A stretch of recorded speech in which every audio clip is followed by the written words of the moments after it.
दूसरी चीजें इसमें जो महत्वपूर्ण क्वेश्चन आता है और वो पूछा जाता है, इसके अंतर्गत हम लोग पढ़ेंगे अंत हैलोजन तत्व के बारे में पढ़ेंगे। इनर हैलोजन कंपाउंड्स, इसके बारे में आपको इस ग्रुप नंबर 17 में ज्यादातर पूछा जाता है कि इनर हैलोजन कंपाउंड किसे कहा जाता है, उसके बारे में डिटेल्स में पूछा जाता है। तो सबसे पहले हम ग्रुप 17 में कौन कौन से तत्व हैं उनको थोड़ा सा देख लें और एटॉमिक नंबर को देखते हैं। ग्रुप नंबर 17 में आने वाले तत्व का नाम देखें तो ग्रुप नंबर 17 में आता है F fluorine, chlorine, bromine, iodine और एस्टेटाइन।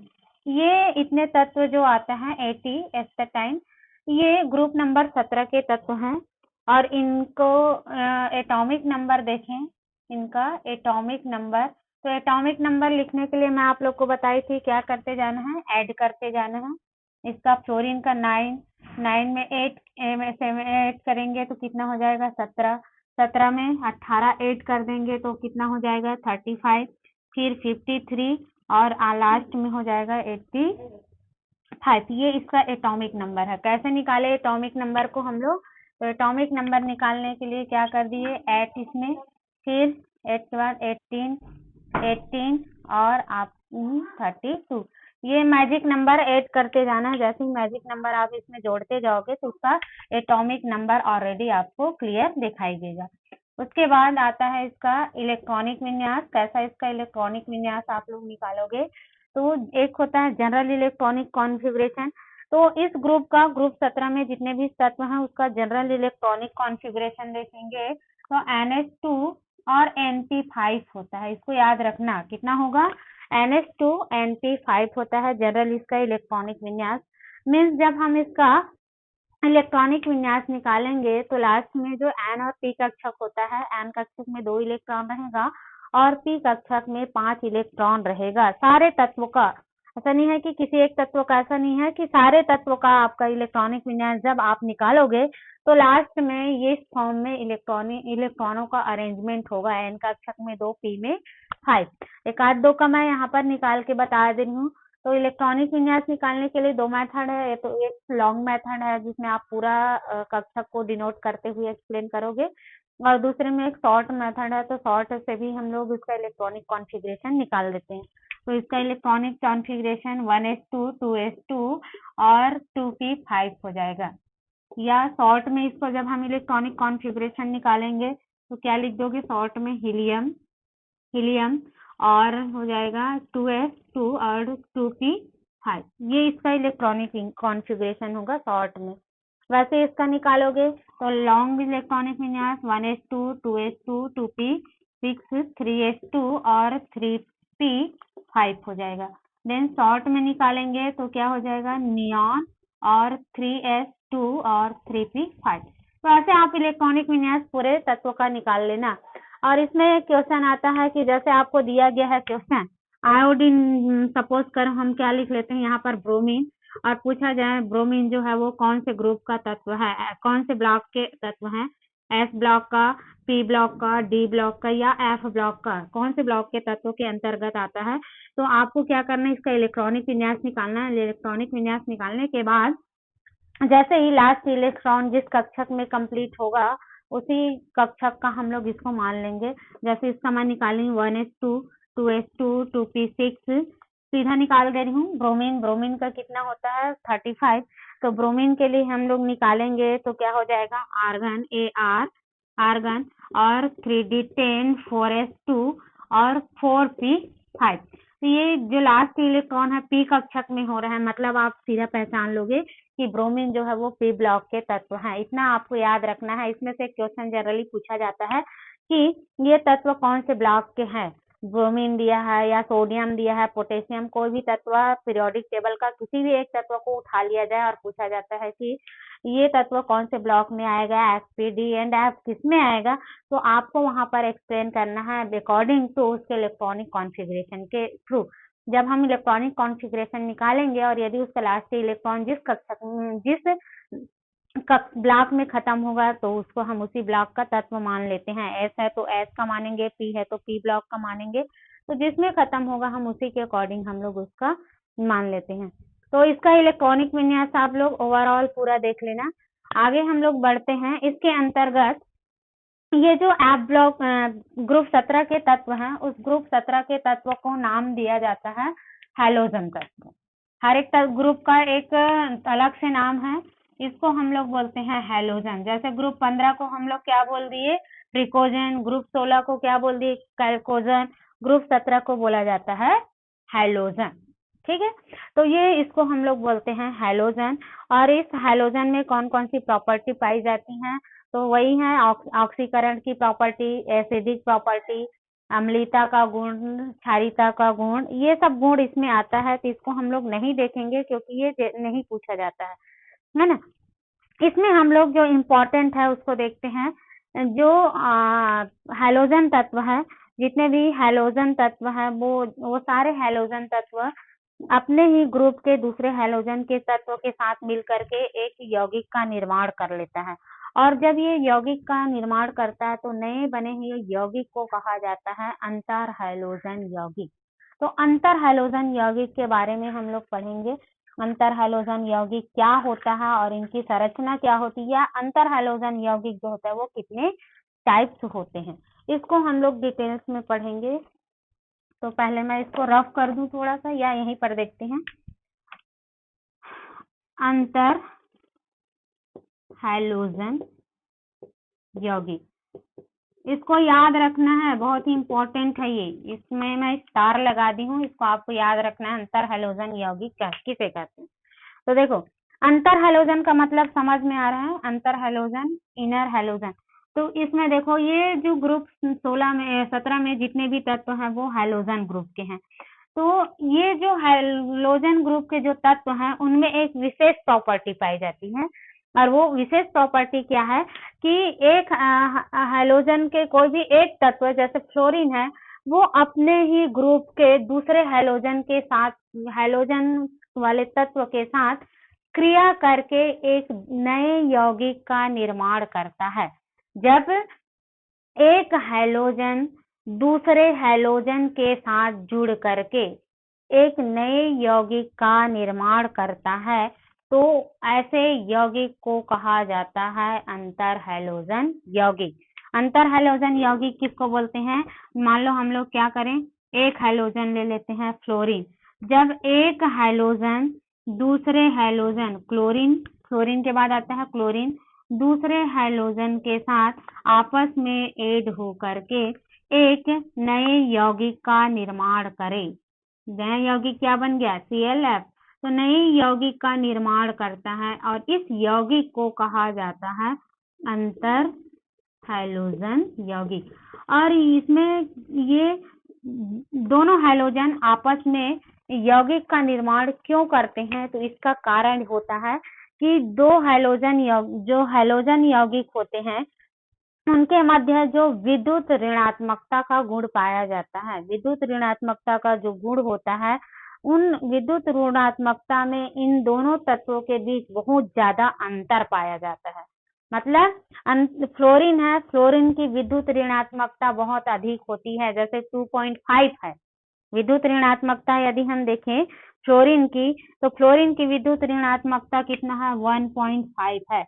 क्लोरीन का देखें तो क्लोरीन की विद्युत ऋणात्मकता कितना है, 1.2। तो इन दोनों की विद्युत ऋणात्मकता में बहुत अधिक अंतर होने के कारण, इसमें अंतर क्या है, अधिक है, अधिक अंतर होने के कारण ये दोनों यौगिक आपस में जुड़ करके एक नया यौगिक का निर्माण करता है और इस यौगिक को ही कहा जाता है अंतर हैलोजन यौगिक। तो इसको हम डिफाइन कैसे करेंगे, अंतर हैलोजन यौगिक किसे कहते हैं, तो वे यौगिक जिसमें दो हैलोजन आपस में जुड़ करके, दो हैलोजन आपस में क्रिया करके या जुड़ करके एक नए हैलोजन यौगिक का निर्माण करे, तो ऐसे यौगिक को कहा जाता है अंतर हैलोजन यौगिक। अंतर हैलोजन यौगिक को दर्शाने के लिए हम एक फॉर्मूला का यूज करते हैं। जैसे अंतर हैलोजन यौगिक को हमें जैसे दर्शाना है तो उसके लिए फॉर्मूला यूज किया जाता है, या इसके टाइप्स देखें। अंतर हैलोजन यौगिक हम कितने प्रकार से बना सकते हैं, इसका टाइप्स देखें। तो अंतर हैलोजन यौगिक जो होता है वो लगभग 4 टाइप का बनता है। ए बी प्रकार का अंतर हैलोजन यौगिक बनता है, फिर ए बी 2 टाइप का अंतर हैलोजन यौगिक बनता है, और ए बी 3 टाइप का बनता है, और सॉरी थोड़ा सा मिस्टेक हो रहा है, ए बी 3 टाइप का बनता है, और ए बी 5 टाइप का, और ए बी 7। तो अंतर हैलोजन यौगिक जब भी बनाते हैं तो 4 टाइप के अंतर हैलोजन यौगिक बनेगा, ए बी 3, ए बी 5। मतलब ये है कि जब हम लोग अंतर हैलोजन यौगिक बनाएंगे तो एक जो है ए है उसकी विद्युत ऋणात्मकता बहुत अधिक होगी। मतलब एक जो है परमाणु विद्युत ऋणात्मकता में बड़ा होगा और दूसरा वाला जो होता है वो उसकी कंपेयर में छोटा होता है। तो इसको हम लोग बोल देते हैं ए बी 3, ए बी 5 और ए बी 7, या शॉर्ट में बोले तो हम इसको क्या लिख सकते हैं, ए बी एन टाइप का बनाता है। फॉर्मूला क्या हो जाएगा, अंतर हैलोजन यौगिक जो है वो ए बी एन टाइप का बनता है, जहां पर एन इक्वल टू होता है 1, 3, 5, 7। एन की वैल्यू कभी भी 2 नहीं होगा, मीन्स अंतर हैलोजन यौगिक जो है वो ए बी 2 टाइप का यौगिक नहीं बनाएगा, या ए बी 4।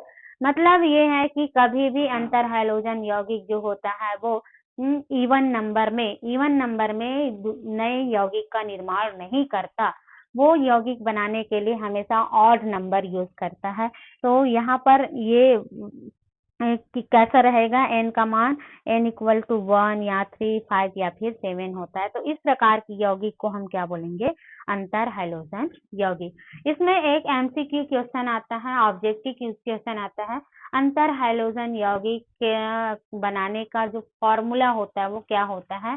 तो ए बी एन दिया रहेगा, ए बी एन, या फिर ए एन बी 1, ऐसा करके बहुत सारा दिया रहता है, तो आपको उसमें टिक मार्क लगाना रहेगा। तो उसका फॉर्मूला क्या हो जाएगा, ए बी एन टाइप का अंतर हैलोजन यौगिक बनता है। इसको मैं रफ कर दूं, स्क्रीनशॉट लेना होगा तो ले लो। उसके बाद हम लोग इसके टाइप्स को देखेंगे, कितने टाइप से अंतर हैलोजन यौगिक बनता है। तो 4 टाइप का अंतर हैलोजन यौगिक हम लोग देखेंगे, ए बी और ए बी 3 टाइप का, ए बी 5 और ए बी 7। ये इतने टाइप के अंतर हैलोजन यौगिक देखेंगे। रफ कर दो, इसको मिटा दो इसको। हाँ, चलो इसके टाइप्स को हम लोग एक आवर्त मैं सारणी के थ्रू एक्सप्लेन कर रही हूँ ताकि इजी हो जाएगा आपको समझने में। और इसका स्ट्रक्चर वगैरह भी आपको देखना है। ऑक्सीकरण संख्या इसमें ज्यादातर पूछा जाता है, अंतर हैलोजन यौगिकों में ऑक्सीकरण अवस्था को ज्यादातर पूछते हैं। तो मैं यहाँ पर बता रही हूँ, अंतर हैलोजन यौगिक,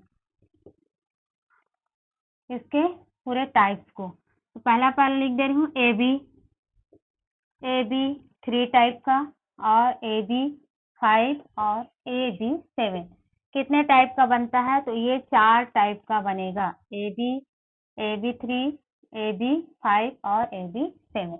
इतने टाइप का अंतर हैलोजन यौगिक बनता है।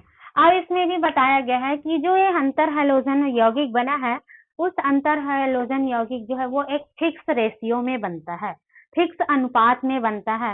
ए बी जो टाइप का अंतर हैलोजन यौगिक बनेगा, उनका रेशियो देखें, अनुपात देखें, तो वो अनुपात रहता है 1:1, 1:1 के फॉर्म में रहेगा। ये 1:3 रहेगा, और ये 1:5 और ये 1:7। इस रेशियो में ये अरेंजमेंट होता है। इनका अनुपात देखें तो एक हैलोजन यौगिक क्या रहेगा, कॉमन रहेगा, सभी में एक ही रहेगा, और दूसरा जो हैलोजन यौगिक पार्टिसिपेट करेगा उनका रेशियो अलग अलग होता है। तो ए बी जो है वह 1:1 के रेशियो में, ए बी 3 1:3 के रेशियो में, ए बी 5 को लेंगे तो 1:5, इस रेशियो में ये अरेंजमेंट होगा। अब इससे रिलेटेड हम लोग कुछ अंतर हैलोजन यौगिक देखते हैं। तो सबसे पहले देखते हैं हम लोग ए बी टाइप का अंतर हैलोजन यौगिक, जिसमें ए और बी दोनों क्या होना चाहिए, इक्वल हो, बराबर हो, दोनों का रेशियो समान हो, तो उसको हम क्या बोलेंगे, ए बी टाइप का अंतर हैलोजन यौगिक। और साथ ही साथ हम इसमें अंतर हैलोजन यौगिक के आकृति को देखेंगे, कैसा उनका शेप होता है, उसको भी आपको देखना रहेगा। तो मैं यहाँ पर एग्जाम्पल में लिख रही हूँ, जैसे पहले क्लोरीन जो है वो F से बना, ग्रुप 17 के तत्व को लिख दे रही हूँ, फ्लोरीन, क्लोरीन, ब्रोमीन, आयोडीन और एस्टाटाइन। तो ये 4 तत्व जो है वो अंतर हैलोजन यौगिक बनाएगा। फ्लोरीन, क्लोरीन, ब्रोमीन और आयोडीन, एस्टाटाइन जो है वो अंतर हैलोजन यौगिक नहीं बनाता है, याद रखना इसको। तो ए बी टाइप का कितने यौगिक बनेंगे, तो पहला हम इसके साथ बना दें, Cl को कॉमन लेके ClF, फिर Cl के साथ क्या बना दें, दूसरा बना दें ClF, BrF, फिर IF, पहला बन गया। इतने यौगिक क्लोरीन, ब्रोमीन और आयोडीन का बन गया। उसके बाद और देखें तो Br का बना दें Cl के साथ, फिर बना देते हैं ICl और बना देते हैं IBr कर दें, IBr। तो ये कैसे है, जिसमें ए बी टाइप का अंतर हैलोजन यौगिक है और इनमें इनका रेशियो देखें तो दोनों का रेशियो क्या सेम है। एक अणु हम क्लोरीन का लिए हैं तो एक अणु किसका लिए, फ्लोरीन, एक ब्रोमीन और एक ये। फिर इसका हम क्या देखें, ऑक्सीकरण अवस्था, ऑक्सीडेशन स्टेट को भी देख लें, यहीं पर ऑक्सीकरण अवस्था को देखें।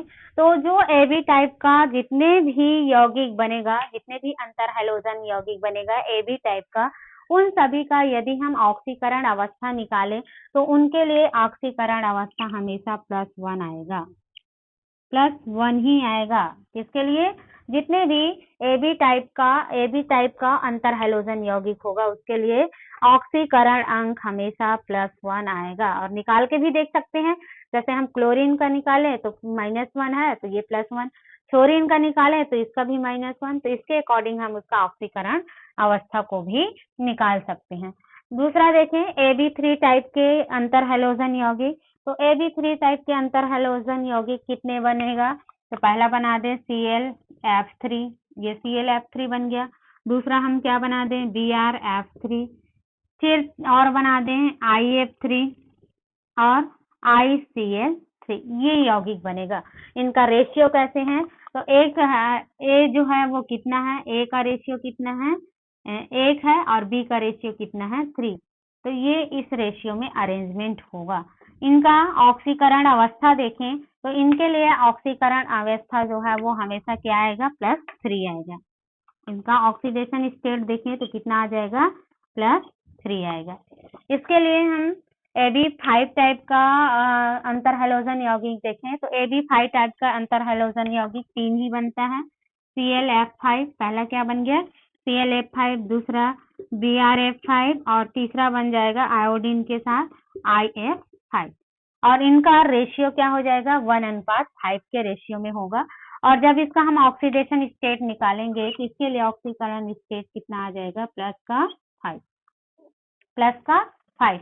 देन लास्ट है, इसके लिए हम लोग निकालें तो इसके लिए एक ही यौगिक बनता है, वो यौगिक है IF7। क्या बनेगा, IF7। और इनका ऑक्सीडेशन स्टेट देखोगे तो इनका ऑक्सीडेशन स्टेट क्या हो जाएगा, +7। इसका ऑक्सीडेशन स्टेट कितना होगा, तो ये +7। तो ये होता है अंतर हैलोजन यौगिक। इसमें क्वेश्चन आता है, अंतर हैलोजन यौगिक किसे कहते हैं, समझाइए। तो अंतर हैलोजन यौगिक किसको बोलते हैं, जिसमें 2 हैलोजन आपस में जुड़ करके एक नए हैलोजन यौगिक का निर्माण करे तो उसको हम अंतर हैलोजन यौगिक बोलेंगे। अंतर हैलोजन यौगिक में जिसमें 4 टाइप के अंतर हैलोजन यौगिक बनता है। पहला होता है AB, दूसरा AB3, तीसरा AB5 और चौथा होता है AB7। और ये जितने भी हैलोजन यौगिक होते हैं उनका रेशियो देखें तो फिक्स रेशियो में ये उपस्थित होता है, अलग अलग फिक्स रेशियो है। और इनसे रिलेटेड सारे नए अंतर हैलोजन यौगिक। और इनका ऑक्सीकरण अवस्था देखें तो इनकी ऑक्सीडेशन स्टेट क्या हो जाएगी, ये आपका +7 +5 ये सब इनकी ऑक्सीकरण अवस्था होगी। इसमें एक प्रॉपर्टी को देख लेना, एक प्रॉपर्टी क्या है, विद्युत ऋणात्मकता का गुण। इसमें देखें तो सबसे ज्यादा विद्युत ऋणात्मकता का गुण जो है वो फ्लोरीन में पाया जाता है। फ्लोरीन की विद्युत ऋणात्मकता सबसे अधिक होती है, फिर क्लोरीन, फिर ब्रोमीन, फिर आयोडीन। तो इतना आपको अंतर हैलोजन यौगिक के अंतर्गत देखना है। इसमें कुछ और चीजें हम लोग देखें, कभी कभी जो अंतर हैलोजन यौगिक दिया रहता है उस अंतर हैलोजन यौगिक की आकृति को पूछा जाता है, क्या क्या इनकी आकृति होगी। तो इसकी ज्योमेट्री भी देख ले। पहले वाले जो एबी टाइप का ज्योमेट्री देखें, इनकी आकृति। तो एबी टाइप का जितने भी अंतर हैलोजन यौगिक होगा उसकी ज्योमेट्री लाइनर होगा। कैसा होगा, रेखी होगा। याद रखना इसको, एबी टाइप का जितने भी रहेगा उसकी आकृति क्या होगा, लाइनर होगा। एबी 3 टाइप की है तो इसकी आकृति हमेशा होता है टी शेप। कैसा होगा, टी आकार का, इनकी आकृति टी आकार का हो जाएगा। एबी 5 प्रकार का रहेगा, इनकी आकृति होगा वर्ग पिरामिड। अब इसको हम प्रूव करेंगे बात को, वर्ग पिरामिड। इसकी आकृति देखें तो क्या हो जाएगा, पंचकोणी द्विपिरामिड।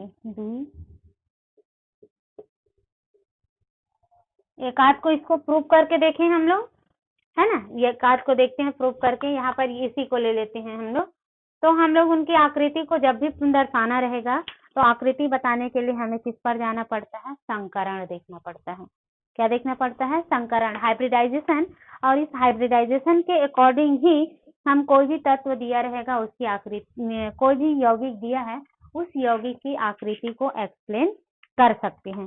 तो देखें इसमें हम लोग कौन सा यौगिक ले लें, बताओ कोई एक आध यौगिक इसी में से एक ले लेते हैं और उस यौगिक का हम पूरा उसका संकरण में देख लेते हैं। क्योंकि अभी जब संकरण वाला चैप्टर पढ़ेंगे तो उसमें आपको पूरा डिटेल्स में मैं बताऊंगी संकरण में कि हम लोग कोई भी यौगिक दिया गया है उसकी आकृति को कैसे बनाएंगे। तो यहाँ पर मैं सपोज करूं, तुम ही लोग बता दो किसका देखें, कोई एक आध का बताओ तो उसी का हम लोग देख लेते हैं, या फिर मैं अपने मन से बता रही हूँ किसी एक की भी आकृति को एक्सप्लेन करके। जैसे सपोज करें हम ले लेते हैं किसकी आकृति को, Cl, यहाँ पर बता रही हूँ एग्जाम्पल को, ClF3। अब इसमें आपको इसकी आकृति को एक्सप्लेन करना है तो सबसे पहले दो चीज इसमें रहता है। पहला क्या है, सेंट्रल एटम क्लोरीन, और दूसरा हो गया आपका लिगैंड। दो चीज रहता है इसमें, F3। तो दोनों का सबसे पहले जो बीच में रहता है उसका हम क्या निकालते हैं, एटॉमिक नंबर। क्लोरीन के लिए एटॉमिक नंबर 17 होता है। इसका इलेक्ट्रॉनिक विन्यास निकाले तो 1s2 2s2 और 1s2 2s2 2p6 3s2 और 3p5, ये इसका इलेक्ट्रॉनिक विन्यास हो गया। अब देखें इसमें हमारे पास यहाँ पर देख लेते हैं S कक्षक में कितने इलेक्ट्रॉन हैं, तो करें इसका दो स्टेट होता है। एक होता है प्रारंभिक अवस्था जिसको हम लोग बोलते हैं ग्राउंड स्टेट, एक हो गया ग्राउंड स्टेट। तो S कक्षक में 3s में 2 इलेक्ट्रॉन हैं। P में जाएंगे तो P में कितना इलेक्ट्रॉन है, यहाँ पर 5। तो हुंड के रूल से पढ़ते हैं, सबसे पहले सब में एक एक इलेक्ट्रॉन, उसके बाद पेयरिंग। और इनका D कक्षक देखें तो D कक्षक क्या है, इसका वैकेंट है, खाली है, ये 3D और फिर आपका आ जाएगा 3D, ये इसका D कक्षक खाली है। ये हमारा क्या हो गया, सामान्य अवस्था। अब चूंकि देखो यहाँ पर थोड़ा सा ध्यान दो, हमारे पास फ्लोरीन कितना है, 3 है। तो इस फ्लोरीन को जुड़ने के लिए, फ्लोरीन को यहाँ पर जुड़ना है, तो फ्लोरीन को जुड़ने के लिए, बॉन्ड बनाने के लिए हमें क्या चाहिए, 3 अनपेयर इलेक्ट्रॉन होना चाहिए। कितना अनपेयर इलेक्ट्रॉन चाहिए, 3 अनपेयर इलेक्ट्रॉन होना चाहिए। 3 अनपेयर इलेक्ट्रॉन रहेगा तभी जो है फ्लोरीन वो क्लोरीन के साथ बॉन्ड का फॉर्मेशन बनाएगा। तो इसको बनाने के लिए हम क्या करें, ये जो ग्राउंड स्टेट में इलेक्ट्रॉनिक विन्यास निकालें उसको थोड़ा उत्तेजित अवस्था में ले जाते हैं। एक्साइटेड स्टेट में जब ले जाएंगे तो एक्साइटेड स्टेट में ले जाने पर हम क्या करेंगे, जो 3p में जो इलेक्ट्रॉन पेयर में है उसमें से एक इलेक्ट्रॉन को हम कहाँ भेज देते हैं, डी कक्षक में। डी में 5 रहता है। ये देखो यहाँ का जो एक इलेक्ट्रॉन है उसको मैं शिफ्ट कहाँ पर कर दे रही हूँ, ये डी कक्षक में चला गया। ये शिफ्ट कर दी डी कक्षक में इलेक्ट्रॉन को, तो डी कक्षक में इलेक्ट्रॉन गया तो यहाँ पर ये डी में आ गया। अब ये फ्लोरीन के पास 3 इलेक्ट्रॉन है और 3 अनपेयर इलेक्ट्रॉन है, तो यहाँ पर ये क्या करेगा, आपस में संकरित होगा। तो यहाँ पर संकरण की क्रिया होगी और संकरित होकर के ये एक फ्लोरीन इस अनपेयर के साथ जुड़ेगा, दूसरा फ्लोरीन इस अनपेयर के साथ, तीसरा फ्लोरीन इस अनपेयर के साथ, और ये जो है वो हाइब्रिडाइजेशन में पार्टिसिपेट करेगा। कौन कौन से कक्षक कर रहे हैं, एस कक्षक, पी कक्षक और डी। तो एस कक्षक कितना है, 1, पी कक्षक कितना है, 3 और डी कक्षक कितना है, 1। तो ये कौन सा संकरण होगा, sp3d संकरण। और sp3d संकरण है तो इनकी आकृति देखें तो इनकी आकृति क्या होना चाहिए, sp3d है तो इनकी आकृति कैसा होना चाहिए, कैसा होना चाहिए इनकी आकृति, त्रिकोणीय द्विपिरामिडी होना चाहिए। कैसा होना चाहिए, त्रिकोणीय द्विपिरामिडी होना चाहिए। लेकिन इसमें क्या है, इसमें अनपेयर ऑफ इलेक्ट्रॉन है। इसमें क्या है, सॉरी, इसमें 2 लोन पेयर ऑफ इलेक्ट्रॉन है। इसमें कितने 2 इलेक्ट्रॉन्स है, 2 लोन पेयर ऑफ इलेक्ट्रॉन है। और लोन पेयर ऑफ इलेक्ट्रॉन जहां उपस्थित रहता है, उस लोन पेयर ऑफ इलेक्ट्रॉन की उपस्थिति के कारण जो उनकी नॉर्मल आकृति होती है, उस नॉर्मल आकृति में कुछ परिवर्तन हो जाता है, कुछ डिस्टॉर्शन आता है। और डिस्टॉर्शन आने के कारण इनकी ज्योमेट्री जो है वो जो रेगुलर होना चाहिए, जो नियमित आकृति होनी चाहिए, वो नियमित ना होकर के वो क्या हो जाता है, थोड़ा परिवर्तित हो जाता है। और इसकी आकृति यदि हम लोग बनाएं, अभी संकरण पढ़ाऊंगी तो और अच्छे से क्लियर हो जाएगा।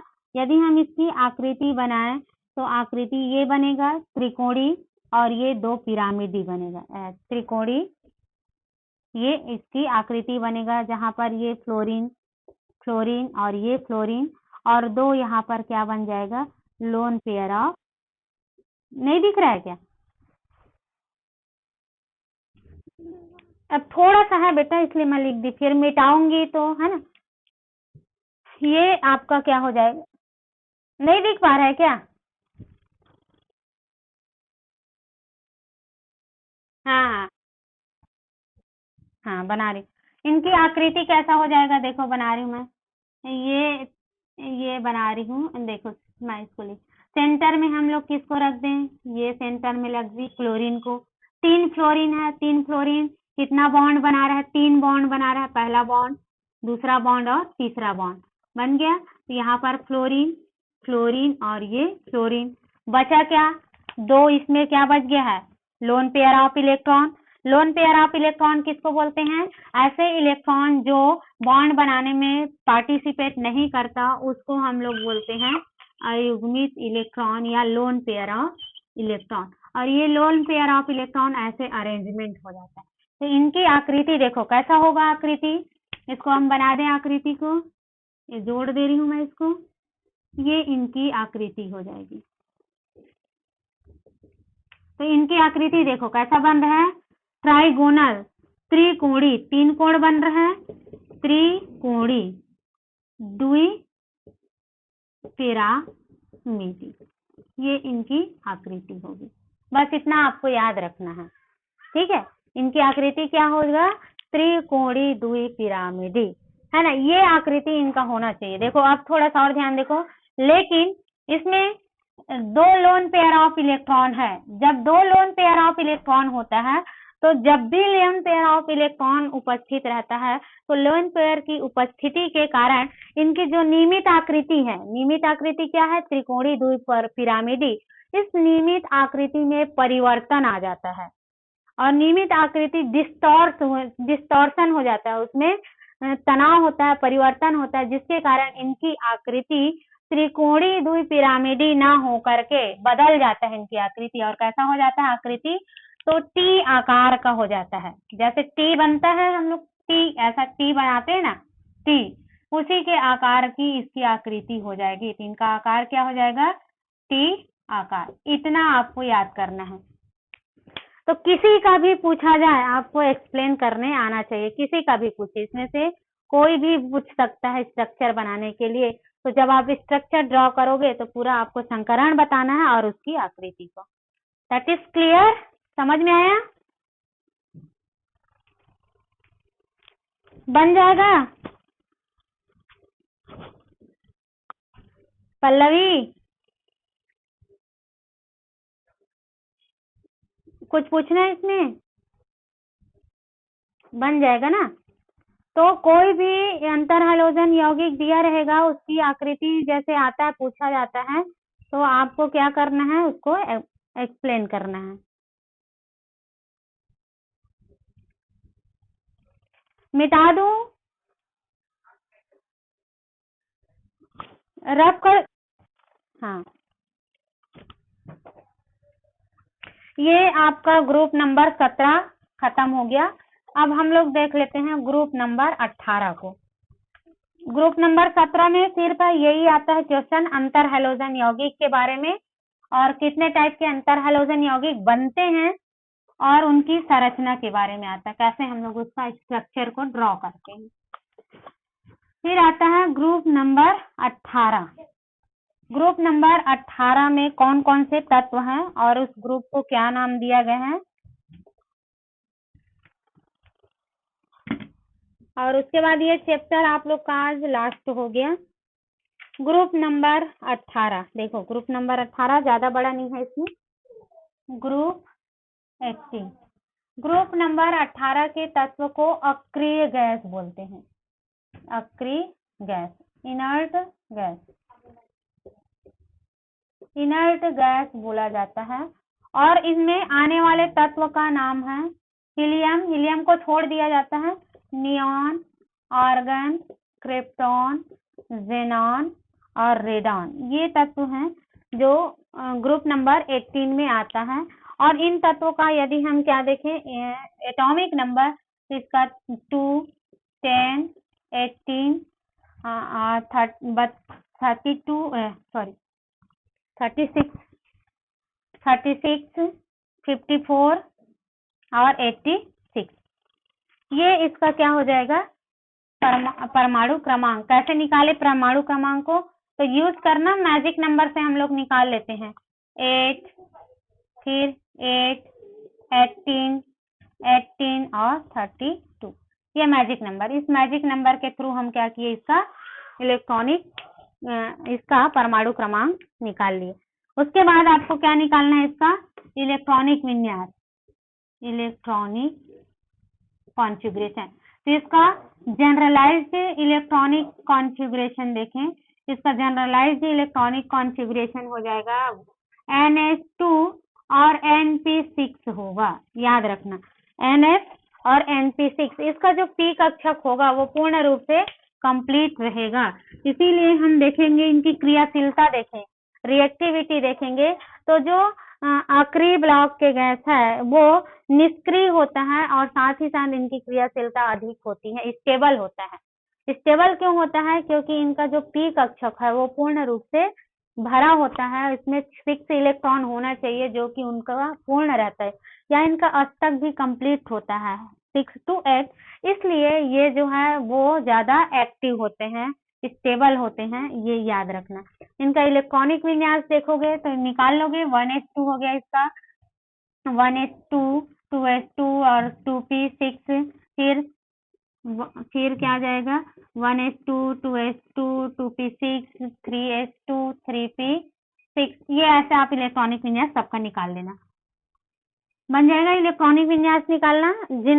इसमें मेनली जो जिनान का ज्यादातर पूछा जाता है इलेक्ट्रॉनिक विन्यास निकालने के लिए, तो जिनान का इलेक्ट्रॉनिक विन्यास आपको निकालने के लिए आना चाहिए। जिनान का कितना होगा, 54, तो इसका इलेक्ट्रॉनिक विन्यास आपको निकालना आना चाहिए। ठीक है, तो निकाल लोगे, क्योंकि इतने बार प्रैक्टिस किए हो तो आप इजिली इसका इलेक्ट्रॉनिक विन्यास निकाल सकते हैं। इसमें हम लोग देखेंगे मोस्ट इम्पॉर्टेंट, इसमें से कुछ पूछा नहीं जाता, इसमें पूछा जाता है वो है जिनॉन के बारे में। जिनॉन से बनने वाले कंपाउंड्स के बारे में पूछा जाता है।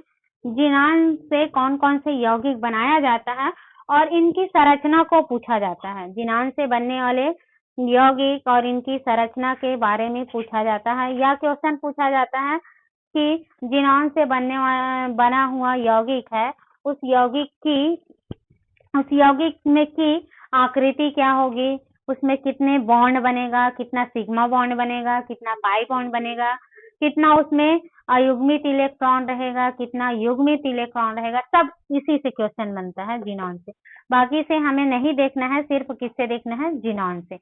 जिनॉन से बनने वाले यौगिक देखेंगे और जिनॉन से बनने वाले यौगिक में कुछ ऑक्सी यौगिक भी देखेंगे। ऑक्सीजन के साथ जुड़ करके भी जिनॉन जो है वो ऑक्सी यौगिक का निर्माण करता है और साथ ही साथ वो सिंगल यौगिक का निर्माण करता है।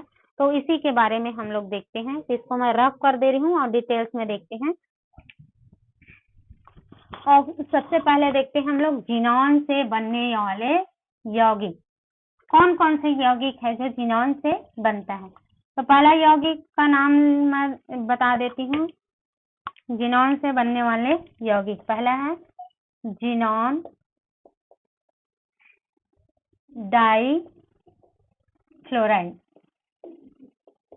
एक दो को मैं पूरा अच्छे से एक्सप्लेन कर रही हूँ स्ट्रक्चर को, बाकी आप खुद प्रैक्टिस करोगे तो इजीली बन जाएगा। देखो जिनॉन डाइफ्लोराइड, जिनॉन जब 2 फ्लोरीन के साथ क्रिया करेगा तो उससे बनेगा xenon difluoride. ZXeF2 xenon difluoride बनेगा। अब इसमें आपको बताना है जिनॉन डाइफ्लोराइड में क्या क्या चीजें बताना रहता है। देखो पहला बॉन्ड, दूसरा हाइब्रिडाइजेशन, तीसरी चीज इसमें क्या बनाना है, तीसरी चीज बताना रहता है इसमें अनपेयर इलेक्ट्रॉन, बॉन्डेड इलेक्ट्रॉन। ये बॉन्डेड इलेक्ट्रॉन कितना होगा, ये इतना चीज आपको इसमें बताना रहता है कि इसमें कितने अयुग्मित इलेक्ट्रॉन होंगे, कितने एकाकी इलेक्ट्रॉन होंगे, कितना इसमें बॉन्ड बनेगा, इनकी आकृति ज्योमेट्री, इतनी चीजें पूछा जाता है। कोई भी यौगिक दिया रहेगा उस यौगिक में आपको इतनी चीजें निकालने के लिए आना चाहिए। बॉन्ड, हाइब्रिडाइजेशन, अनपेयर इलेक्ट्रॉन्स और बॉन्डेड इलेक्ट्रॉन और ज्योमेट्री, इतनी चीजें हमें आपको देखना है। ठीक है, तो मैं एक का अच्छे से एक्सप्लेन कर रही हूँ, बाकी आप लोग बना सकते, इतना इंटेलिजेंट हो सब कोई। ठीक है, देखें सबसे पहले हम लोग देखें जिनॉन फ्लोराइड। तो सबसे पहला हमारा काम क्या रहेगा, सबसे पहला काम रहेगा उनका इलेक्ट्रॉनिक विन्यास देखना। तो हम जिनॉन फ्लोराइड में देखें तो जिनॉन का एटॉमिक नंबर कितना होता है, पहले देख लो एटॉमिक नंबर 54 54। हम इसका क्या निकालें, इलेक्ट्रॉनिक कॉन्फ़िगरेशन।